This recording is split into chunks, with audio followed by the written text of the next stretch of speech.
चालवायचं असेल तर मला आठवड्याला 1,000 रुपये द्यावे लागतील. तसेच मला चहा पाण्याच्या बाटल्या फुकट दिल्या नाही तर तुला जिवे ठार मारून टाकीन, असं म्हणत आरोपीने एका चहा हॉटेल मालकाला खंडणी मागून मारहाण केली. ही घटना राहुरी विद्यापीठ येथे 30 मे रोजी सकाळी घडली. मनोज बबन तट वय वर्ष 30 हे राहुरी तालुक्यातील विद्यापीठ येथे राहत असून त्यांचे विद्यापीठाच्या प्रवेशद्वारासमोर येडेश्वरी टी सेंटर या नावाने चहा व नाश्त्याचं हॉटेल आहे. आरोपी कुंदन बाचकर हा नेहमी मनोज तट यांच्या हॉटेलवर जाऊन दमदाटी करून फुकट चहा व पाणी बॉटल घ्यायचा.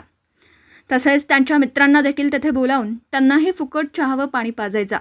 30 मे रोजी सकाळी 7:30 वाजेच्या सुमारास हॉटेल मालक मनोज तट हे हॉटेलमध्ये असताना आरोपी कुंदन बाचकर हा तेथे गेला आणि म्हणाला की तुला येथे दुकान चालवायचं असेल तर मला आठवड्याला 1,000 रुपये द्यावे लागतील. तसेच मला चहा पाण्याच्या बाटल्या फुकट दिल्या नाहीत तर तुला जिवे ठार मारून टाकेल आणि तुला येथे दुकान चालवून देणार नाही. तुला माहीत आहे का मी कोणाचा माणूस आहे, मोठा कार्यकर्ता आहे, असं म्हणून धमकी दिली. तसेच फुकट चहाची मागणी केली. तेव्हा मनोज तट यांनी त्यास फुकट चहा देण्यास नकार दिला. तेव्हा आरोपीने मनोज तट व त्यांची आई मंगल तट या दोघांना शिवीगाळ करून हाताने व दगडाने मारहाण करून जखमी केलं. त्यानंतर हॉटेलमधील कप, काचेचे ग्लास तसेच काउंटरचे तोडफोड करून त्याचं नुकसान केलं.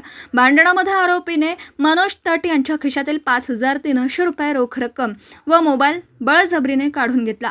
मनोज बबन तट यांच्या फिर्यादीवरून राहुरी पोलीस ठाण्यात आरोपी कुंदन पाटील बाचकर राहणार गोटुंबे आखाडा तालुका राहुरी याच्यावर गुन्हा रजिस्टर नंबर 629/2026 भारतीय न्याय संहिता कलम 119(1), 118(1), 308(2), 115(2), 351(2), 352, 324(4) प्रमाणे मारहाण, धमकी व खंडणीचा गुन्हा दाखल करण्यात आला.